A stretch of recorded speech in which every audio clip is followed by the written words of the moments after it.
To the Inspired Children Parenting Program with Dr. Rosina McAlpine, making a difference to parents and children around the world. Hello and welcome back to another episode of Inspired Children Parenting Program.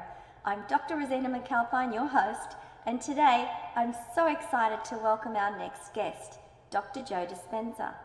He's an author, a neuroscientist, a chiropractor, and he runs workshops all over the world. And today, he's going to be talking to us about his brand new book, You Are the Placebo, Making Your Mind Matter. Welcome to the show, Dr. Joe. I'm very happy to be with you. I'd really like to begin by saying congratulations. Only 1 week after your book was released, it was already listed on New York Times bestsellers. You know, I think I was more surprised than anybody when I heard that. I love your books, Dr. Joe, especially Breaking the Habit of Being Yourself. It's one of those ones that I keep on the shelf and use as reference from time to time. But this is your new book, You Are the Placebo, and I wanted to ask, what was the inspiration for writing this book? Sure, I mean, I think the big thing for me was, and you know, after the movie What the Bleep Do We Know, the most common question that people asked us is, how do you do it? And why is it so hard to change? How do you create the life you want? And so we started teaching these workshops around the world, as you know, and about 2 years ago, we started seeing quite a response from the public. We were getting emails, and the first line of every email was, "You're not going to believe this. I was diagnosed with this condition, and I was living on with these symptoms, and I was taking these medications and doing these therapies, and I was staying the same and getting worse, and all of a sudden I'm better." And so we started seeing feedback from the results that we were, from the events we were doing in terms of results, and then after a period of time, we started seeing people right during our events with MS or lupus or chronic pain or all these different syndromes get better right during our events. So we knew on some level that we were upregulating certain genes for health and growth and repair, and we were downregulating genes that have to do with disease and inflammation. And so it got me thinking about the idea of, if it was happening in real time, maybe we could measure it and we could see what the effects what effects were happening. So then I started thinking about the placebo response. You know, I mean, we're doing the same exact thing as the placebo, but, you know, if you think about the placebo, if you give someone a sugar pill or a saline injection, or you perform some type of fake procedure or therapy, a certain percentage of those people will actually accept, believe, and surrender to the thought of themselves getting well without any analysis.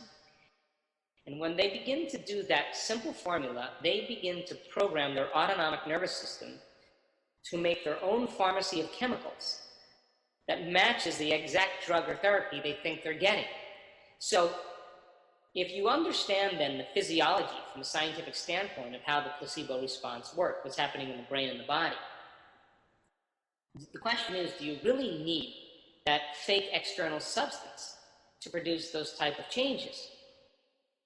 Or once you understand the science about how it works, can you teach people, instead of putting their belief in something outside of them, can they begin to put the belief in themselves and in the quantum field of potentials?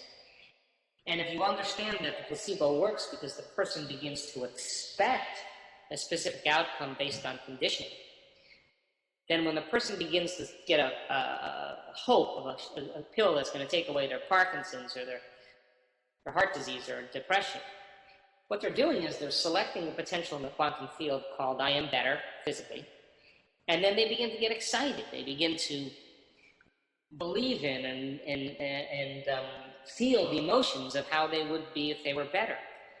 And when you combine a clear intention and an elevated emotion, thoughts are the language of the brain and feelings are the language of the body, and we move into a state of being.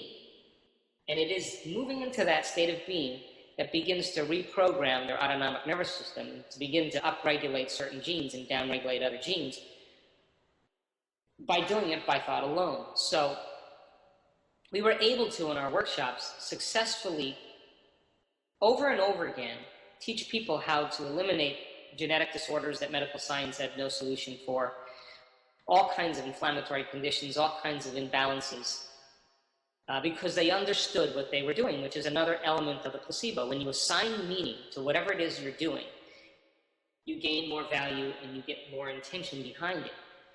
So by using a scientific model of transformation and bringing in the concept of neuroplasticity and epigenetics and teaching people about brainwaves and getting beyond the analytical mind and how to regulate those particular changes, and giving them the science as the language of mysticism and bringing a little quantum physics, then all of a sudden people know what they're doing and they understand how to do it.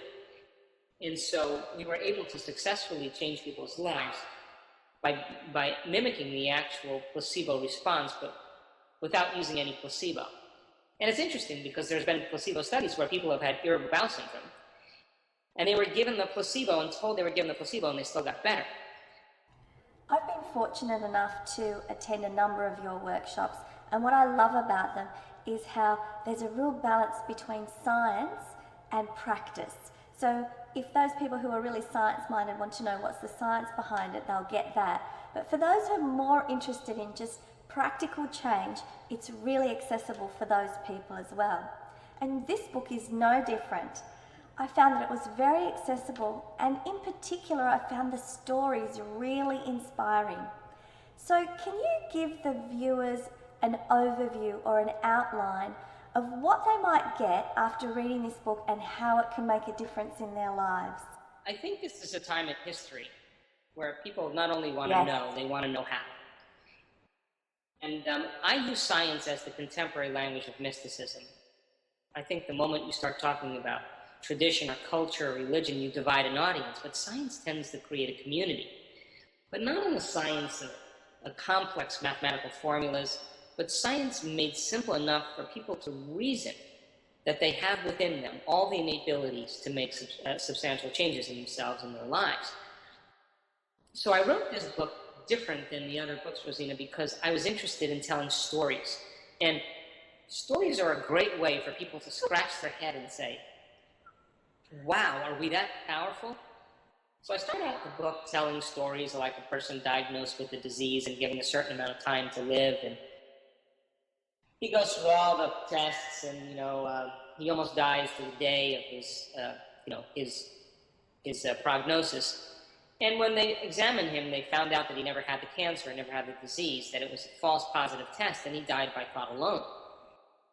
And so I want to begin to shock people into understanding that, on some level, our thoughts are that powerful. So I spend the first chapter really just talking about really some fun, fascinating stories of sham surgeries where people have their, legs operated on from knees operated on from arthritic conditions, or heart operated on from coronary occlusions. And people are wheeled in the operating room, they go through the typical procedure, but they never have the surgery and they get better.